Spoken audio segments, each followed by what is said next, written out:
Hello and welcome to light of law. मेरे सारे बिहार के नियोजित शिक्षक शिक्षिकाओं, कल से ही आप लोगों के लगातार सवाल आ रहे थे कि ऑनरेबल सुप्रीम कोर्ट में क्या सुनवाई हुई, और लगातार आप लोग पूछ भी रहे थे कि ब्रजवासी जी की केस थी। देखिए, पहली बात तो ब्रजवासी जी का केस ये है, समरेंद्र बहादुर सिंह जी का केस है वर्सेस स्टेट ऑफ बिहार का केस है, जिसकी सुनवाई कल हुई। सुप्रीम कोर्ट ने आपके हक में कुछ ऐसे रिलीफ दिए हैं, एक पॉइंट पे सरकार को भी अच्छी तरह से फटकार लगाई है, और उनका वो चीज़ जिसको लेकर के हम लोग परेशान थे कि वो डिले टैक्टिस में लेके जा रहे थे केस को और आराम से अपना एग्जाम कंडक्ट करा रहे थे, और ये उनकी प्लानिंग थी कि एग्जाम के साथ ये चीज़ कंसीडर करवाएंगे कि 70% लोगों ने जो है फॉर्म भरा है, that means they are concern, they are accepted our rules, की मतलब वो एक्सेप्ट कर रहा है कि हम एग्जाम दे देंगे, हमको कोई दिक्कत नहीं है। इस चीज को कंसीडर कराने के चक्कर में सरकार लगी थी। यहां पे सुप्रीम कोर्ट ने प्रॉपर ऑब्जर्वेशन दे दी है। पहली चीज तो ये है, और दूसरा क्या है कि मिसकाउंटर भी उसको जो है करवा दिया गया है, तो मिसकंस्ट्रू कहा जाता है उसको, वो भी करवा दिया। ये तमाम चीज़ें हुई हैं जो आपके पक्ष में, उन चीज़ों को ठीक करने की हम लोगों ने कोशिश की जो आप लोगों की एकता में कमी होने की वजह से जो है ये बहुत बड़ी गड़बड़ी आ गई कि आप लोग एग्जाम में बहुत सारे साथी चले गए हैं, और इसकी वजह से सरकार के पास एक मजबूत पक्ष है कि सब लोग एग्री कर रहे हैं।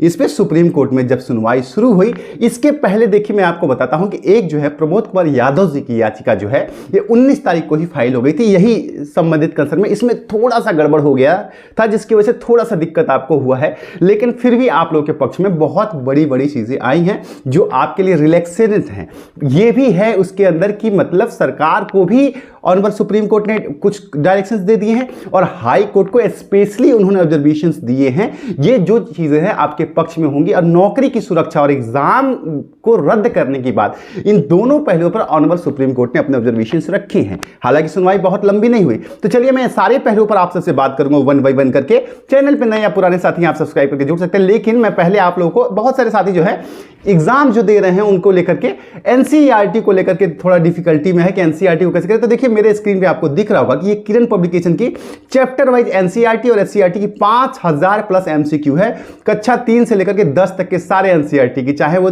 3 से 5 का पर्यावरण अध्ययन हो, 6 से 10 की सामाजिक विज्ञान हो, 6 से 10 की विज्ञान हो, और ये जो है आपके बीपीएससी टीआरई का एग्जाम हो, बिहार शिक्षक क्षमता परीक्षा हो, एसएससी हो, सीजीएल हो, बिहार दरोगा हो, बिहार सिपाही हो, अन्य सभी जितनी भी कंपटीशन है सब में ये बुक आपके लिए, जितने भी एनसीईआरटी बेस्ड आपके पेपर्स हो रहे हैं उसमें बहुत ज़्यादा हेल्पफुल होगी। इसके लिंक्स मैं आपको डिस्क्रिप्शन में दे दूंगा जहां से आप इसको ले सकते हैं, और एनसीईआरटी बेस्ड जितने भी पेपर हैं उसकी तैयारी बेहतर तरीके से करके आप अपना चयन सुनिश्चित कर सकते हैं। चलिए अब बात कर लेते हैं आपको कि आपकी केस के अंदर क्या क्या चीजें हुई। देखिए सबसे पहली चीज ये हुई थी कि जो आप सबका कंसर्न था, और आप लोगों का कंसर्न ये मतलब था, और सरकार की जो टैक्टिस थी उसे ऑनरेबल कोर्ट के पटल पे रख दिया गया, और कोर्ट ने उसको कहा कि हम इसको मिसकंस्ट्रू कर रहे हैं।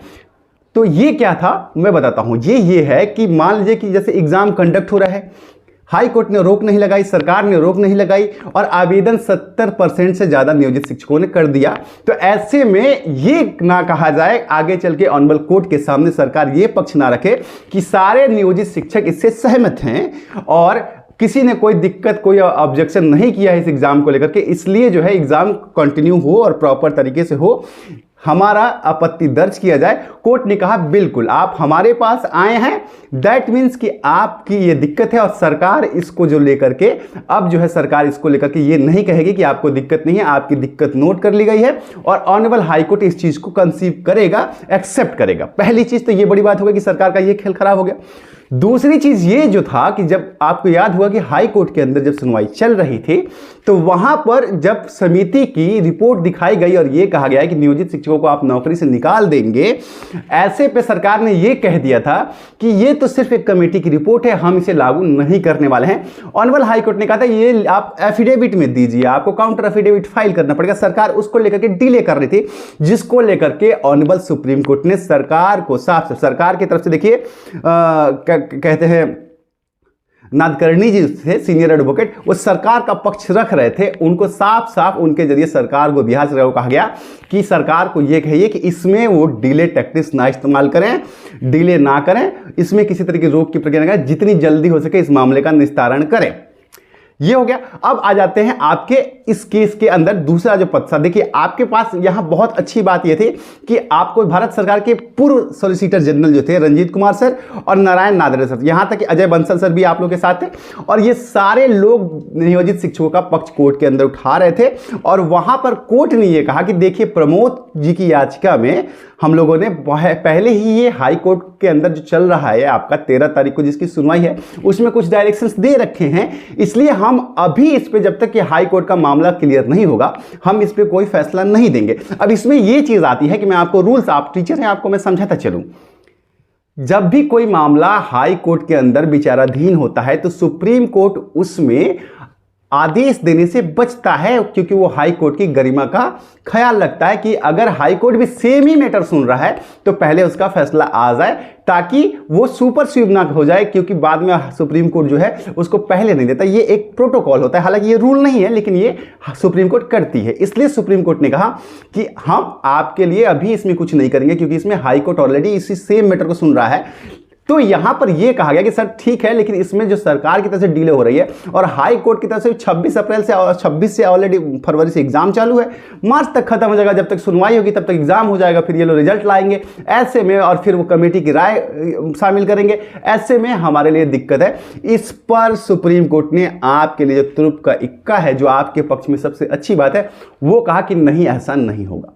हाई कोर्ट को हम ऑब्जर्वेशन देते हैं, हाई कोर्ट को डायरेक्शन दिया कि भाई 13 मार्च को जब भी आप सुनवाई करते हैं आप इसमें प्रॉपर ऑर्डर जारी कीजिए पूरे मामले की सुनवाई करके, और इसमें जो है 3 चीजें आप पहले से इसमें कीजिएगा कि पहला तो कि शिक्षक इसके विरोध में है, ये आपको करना पड़ेगा, आप 70 मतलब इस चीज को आपको कंसीव करना पड़ेगा। साथ ही सरकार किसी भी तरह का इसमें डिले नहीं करेगी, और 13 मार्च को आपको इस एग्जाम के रिगार्डिंग फैसला देकर के डायरेक्शन देना पड़ेगा, ये कहा है। तो मतलब यह है कि सुप्रीम कोर्ट ने यह कहा है कि हम इस मामले को देख रहे हैं, और सबसे बड़ी बात कि आपकी याचिका स्वीकार हुई और इस पे कोर्ट ने इसको डिसमिस नहीं किया है। ऑनरेबल सर्वोच्च न्यायालय ने, उन्होंने कहा कि आप पहले हाई कोर्ट का ये मामला खत्म कर लीजिए, अगर वहां से आपको मिलेगा तो ठीक है, नहीं तो आप हमारे पास आने के लिए स्वतंत्र हैं। तो अब इसमें 13 मार्च को हाई कोर्ट की तरफ से हाई कोर्ट को 3 चीजें जो आपकी प्रॉब्लम्स थी उसको सॉल्व करने के लिए, और साथ ही सरकार को भी एक डायरेक्शन मिल गया है कि सरकार अब इसमें डिले नहीं कर सकती है। और सुप्रीम कोर्ट ने साफ साफ तौर पे कह दिया है कि ऑनरेबल हाई कोर्ट जो है वो इसमें फैसला जारी करे, 13 तारीख को इसमें कोई ना कोई ऑब्जर्वेशन फाइनल इंस्ट्रक्शंस दे, ताकि ये जो नियोजित शिक्षक हैं जिनकी नौकरी की सुरक्षा की बात है या फिर एग्जाम को लेकर के जो इनका प्रतिरोध है, गतिरोध है, इस पे लेकर के आप अपना फैसला दीजिए। तो ये बड़ी सुनवाई है, इसमें आपको लग रहा होगा इसमें कुछ खास नहीं है। खास ये है कि आपकी पॉइंटेड नोट हो गई है कि आपका ऑब्जेक्शन कि भाई हम सहमत नहीं है, दूसरा कि हमारी नौकरी जाने का कोई मतलब नहीं, इसको लेकर के ऑनरेबल सुप्रीम कोर्ट ने कहा है कि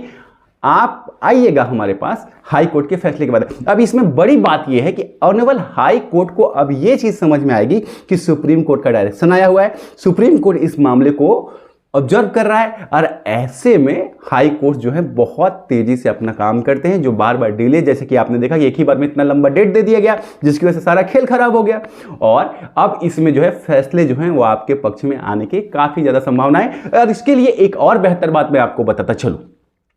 कि यहां पर एक चीज और है कि आप सब नौकरी कर रहे हैं, आप लोग नौकरी लेने वाले नहीं हैं, आप लोग नौकरी कर रहे हैं, और जो नौकरी करते हैं ना उनका राइट टू जॉब होता है, राइट टू लाइफ होता है, जिसकी प्रोटेक्शन को सरकार को करना पड़ता है। और ये जो है एलिजिबिलिटी टेस्ट कहीं से भी आपके लिए जो है नौकरी के लिए घातक नहीं किया जा सकता है, ये रूल्स है इसके। तो आप लोग परेशान ना होइए। उम्मीद करता हूं आपको जानकारी मिल गई होगी। चैनल पे नए या पुराने साथी आज तक नहीं जुड़े हैं तो जुड़ लीजिएगा, सब्सक्राइब करके। मिलता हूं, प्रणाम।